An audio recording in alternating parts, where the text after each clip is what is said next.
क्रिस्त में अति प्रिय माता पिताओं, भाइयों बहनों एवं बच्चों, आज हम लोग सामान्य 32वां रविवार में प्रवेश कर चुके हैं और हमारे मनन चिंतन के लिए और एक बार सेंट मार्कुस के सुसमाचार अध्याय 12 पद संख्या 38 से 44 तक दिया गया है। यहाँ दो घटना जो प्रभु यीशु के सामने यरूशलेम मंदिर में होता है उसको वर्णन किया गया है। आइए हम प्रभु यीशु के साथ चले, उनकी मन विचार को हम जाने, वो किस प्रकार दुनिया की चीज़ों को निगरानी करते हैं और उसी से क्या नतीजा निकालते हैं, उसको जानने के लिए, उसको हम अपने जीवन में अपनाने के लिए हम प्रयास करें। यहाँ बताया जाता है ईसा यरूशलेम मंदिर में शिक्षा देते समय कहा, शास्त्रियों से सावधान रहो, लंबे लबाते पहनकर टहलने जाना, बाजार में प्रणाम सुनना, सभागृह में प्रथम आसनों पर और भोज में प्रथम स्थानों पर विराजमान होना, यह सब उन्हें बहुत पसंद है। वे विद्वान के संपत्ति चट कर जाते और दिखावे के लिए लंबी लंबी प्रार्थनाएं करते हैं। उन लोगों के बड़ी कठोर दंडाज्ञा मिलेंगी। एक प्रकार की घटना जो प्रभु यीशु वहाँ रहने वाले शास्त्रियों और फरीसियों को अपने आंखों देखे और इसीलिए उनके बारे में ये टिप्पणी किए। और दूसरी ओर प्रभु यीशु उसी मंदिर में और कुछ देखते हैं। ईसा खजाने के सामने बैठकर लोगों के उसमें सिक्का डालते हुए देख रहे थे। बहुत से धनी बहुत दे रहे थे। एक कंकाल विधवा आई और उसने 2 अधेले अर्थात 1 पैसा डाल दिया। इस पर ईसा ने अपने शिष्यों को बुलाकर कहा, मैं तुमसे एक आता हूं, खजाने में पैसा डालने वाले में से इस विधवा ने सबसे अधिक डाली है, क्योंकि सबने अपने समृद्धि से कुछ डाला, परंतु इसने तंगी में रहते हुए भी जीविका के लिए जो अपने पास जो कुछ था वह सब दे डाला। यहाँ प्रभु यीशु किस दृष्टि से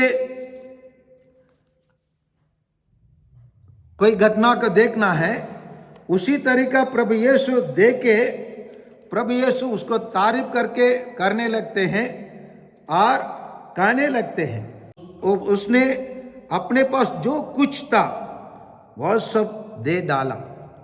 आइए इन 2 घटना को हम अपने जीवन में किस तरीके से समझना है, किस तरीके से हम अपने जीवन के लिए लाभदायक बनाना है, उस पर हम थोड़ा प्रकाश डालें। यहाँ पर प्रभु यीशु शास्त्रियों के जीवन को निंदा करते हुए और विधवा को उपकार कार्यों को तारीफ करते हुए हम देखते हैं। तो इसी से हम कुछ बातों हम विपरीत रूप से हम देख सकते हैं। यहाँ 2 प्रकार के विपरीत घटनाएं होते हैं। एक है लोग स्वार्थ रहने का, दूसरा है विधवा निस्वार्थ रहने का बात निकलती है। दूसरी बात यही है, विधवा अपने कार्य को दुनिया का प्रकट करना नहीं चाहे, लेकिन शास्त्रियों और फरीसियों उन लोग अपने कार्य को ढिंढोरा बचाकर, जैसे प्रभु यीशु के अनुसार वे लंबे लबाते पहनकर टहलने जाना और बाजार में प्रणाम सुनना, सभागृह में प्रथम आसनों पर और भोजन पर प्रथम स्थान पर विराजमान होना, ये सब उन्हें बहुत पसंद है। इसी को हम आजकल हमारे भारत के मंत्रियों में, राजनेताओं में और धार्मिक और सामाजिक और आर्थिक नेताओं में, इन सभी बातों को हमें देखने के लिए मिलता है। इसका कोई अभाव नहीं है। कोई भी कार्यक्रम में हम जाएंगे तो इसी चीज को हम सीधा प्रसारण देख सकते हैं। इसी के कुछ कमी नहीं है। जैसे नेता लोग 2000 वर्षों के पहले थे प्रभु यीशु के समय पर, आज भी वैसे हैं और उससे भी ज्यादा शो ऑफ, दिखावा, बोलने में, उनके मुंह में बोलने में बहुत सुंदर लगता है। जैसे कुछ दिन के पहले हम लोग अमेरिका का चुनाव का नतीजा हम सुने, क्या बताया जा रहा है? टू मेक ग्रेट अमेरिका, महान अमेरिका राष्ट्र बनाना। ये सब सुनने के लिए बहुत अच्छा लगता है। हम लोग के लिए भी, हम लोग के देश में भी अच्छे दिन देखेंगे, अच्छे दिन आ रहा है बोलकर हम सुने हैं। लेकिन कितने हम अच्छे हैं, कितने हम महान हैं, वो इतिहास बताएंगे। क्योंकि इन लोग सब मानव के तालीम और मानव का प्रशंसा, मानव के आंखों में महान दिखने के लिए उन लोग कार्य करते हैं। दूसरी ओर प्रभु यीशु इन सभी बातों को निंदा करते हुए प्रभु यीशु ये बताते हैं, उन लोगों को बड़ी कठोर दंडाज्ञा मिलेंगे जो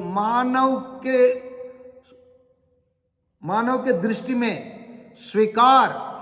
स्वीकृति प्राप्त करने के लिए जो तड़प रहे हैं, अपने आप को महान बनाकर बता रहे हैं, उनके लिए ईश्वर की दृष्टि में कोई सम्मान नहीं है। उनके कठोर दंडाज्ञा मिलेंगी। परंतु यहां हम विधवा का देखेंगे।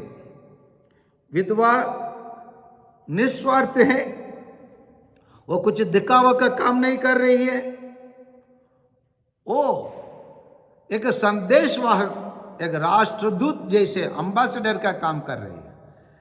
जैसे हम पिछले सप्ताह में हम देखे थे, ये सबसे बड़ा आज्ञा कौन सा है? उसको ईश्वर का प्यार करना और अपने पड़ोसी के अपने समान प्यार करना। वही आज्ञा को, वो तेरी को ये विधवा प्रैक्टिकल के रूप में प्रायोगिक करके दिखाती है। एक प्रयोगशाला बन गए और प्रभु यीशु के दृष्टि में, प्रभु यीशु यही बताते हैं, इसने तंगी में रहते हुए भी जीविका के लिए अपने पास जो कुछ था वह सब दे डाला। इसीलिए प्रभु यीशु कहते हैं, सैक्रिफिशियल गिविंग और सैक्रिफिशियल लिविंग। सैक्रिफिशियल गिविंग क्या होता है? क्योंकि सबने अपनी समृद्धि से कुछ डाला। ये कुछ चीज को बलिदान करना, लेकिन बलिदान का जीवन नहीं है। लेकिन सैक्रिफिशियल लिविंग क्या है? इसने तंगी में रहते हुए भी वो सैक्रिफिशियल लिविंग, बलिदान का जीवन जी रही है।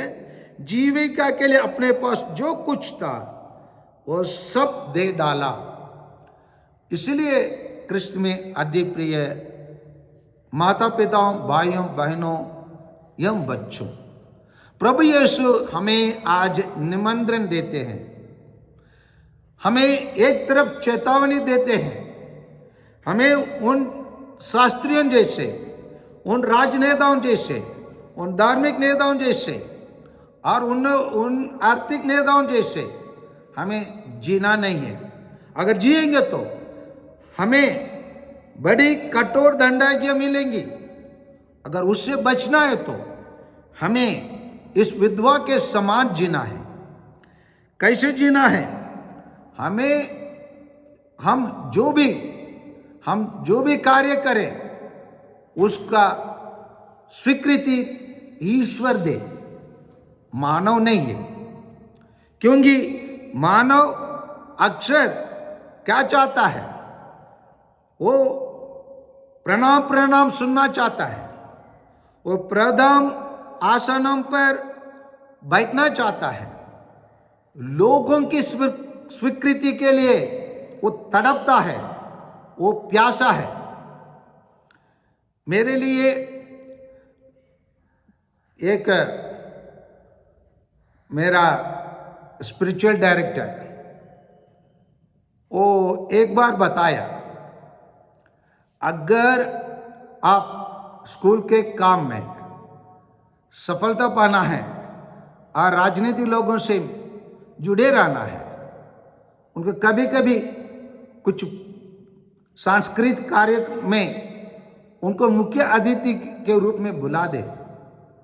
क्योंकि मानव अधिक ईश्वर को खोजने से ज्यादा अपने सम्मान खोजता है। वो सम्मान के लिए प्यासा है, वो अधिक सम्मानित होना चाहता है पब्लिक के सामने, आम जनता के रूप में वो अपने आप को दिखाना चाहता है, मैं कितना बड़ा इंसान हूं। वो शो ऑफ, दिखावा, नाम कमाना, नेम, फेम, गेम इनका है। इसीलिए उन लोग ईश्वर की स्वीकृति से ज्यादा मानव की स्वीकृति को ज्यादा पसंद करते हैं। हमें ईसाई लोग इसी प्रकार नहीं होना है। इससे बच के रहने के लिए प्रभु यीशु आप आज आपसे और मुझसे चेतावनी भी देते हैं और प्यार से भी समझाते हैं। क्योंकि इसीलिए प्रभु यीशु इस पर ईसा ने अपने शिष्यों को बुलाकर कहा, वचन 43 बताता है। और इसी को हम ऐसे पढ़ ले, इस पर ईसा ने, आज हम प्रत्येक जन जो मंदिर में आए, गिरजाघर में आए, बुलाकर कहता है, क्या कहता है कि मैं तुमसे ये कहता हूं, खजाने में पैसा डालने वाले में से इस विधवा ने सबसे अधिक डाला है, क्योंकि सबने अपनी स्मृति से कुछ डाला, परंतु इसने तंगी में रहते हुए भी जीविका के लिए अपने पास जो कुछ था वह सब दे डाला। इसलिए ईश्वर चाहता है हम जिए ईश्वर के लिए, मरे ईश्वर के लिए। और इसीलिए हमें पूर्ण रूप से बलिदान का जीवन जीने के लिए, पूर्ण रूप से समर्पित होने के लिए, सरेंडर करने के लिए, निछुआर करने के लिए, और पूर्ण रूप से जो कुछ हमारे पास रहेंगे उसी को दूसरों के प्रति हमेशा देने के लिए, और मानव की स्वीकृति को स्वीकार करने के लिए नहीं, परंतु पूर्ण रूप से ईश्वर हमारे हर एक कार्य को वो अपने नजर में देखने के लिए हम कार्य करें, उसको सबको ईश्वर के हाथ में सौंपते। जैसे मैं कभी भी कोई भी चीज, कुछ अच्छी चीज शुरुआत करना है, कि पूरी घटना हो गया है, उसको सामना करना है, सबसे पहले मैं ईश्वर से कह देता हूं, प्रभु ये आपकी योजना है, मेरे को पूरा करने के लिए शक्ति दे। और समस्या आ गया, प्रभु ये समस्या कैसे आ गया मैं नहीं जानता हूं, फिर भी मैं आपके लिए सौंप देता हूं, आप इसको देखभाल करें, मुझे इस समस्या का पार करने का शक्ति, ज्ञान, बुद्धि प्रदान करें, ताकि मैं इसको सामना कर सकता हूं बोल के ईश्वर के स्वीकृति के लिए और ईश्वर के निर्देश पाने के लिए और उसी समस्या को हल करने का सॉल्यूशन उनसे मांग करके अपने जीवन में आगे बढ़ता हूं। इसलिए आइए प्यारे भाइयों और बहनों, एवं बच्चों, माता पिताओं, अप्रूवल ऑफ मानव नहीं है, अप्रूवल ऑफ गॉड की जरूरत होता है। मानव का स्वीकृति नहीं है, परंतु ईश्वर की स्वीकृति हर चीज में हम पाएंगे। तो प्रभु यीशु हम सबों से कहेंगे, ये तो अपने जीविका के लिए अपने पास जो कुछ था वह सब दे डाला, बोलेंगे आमीन।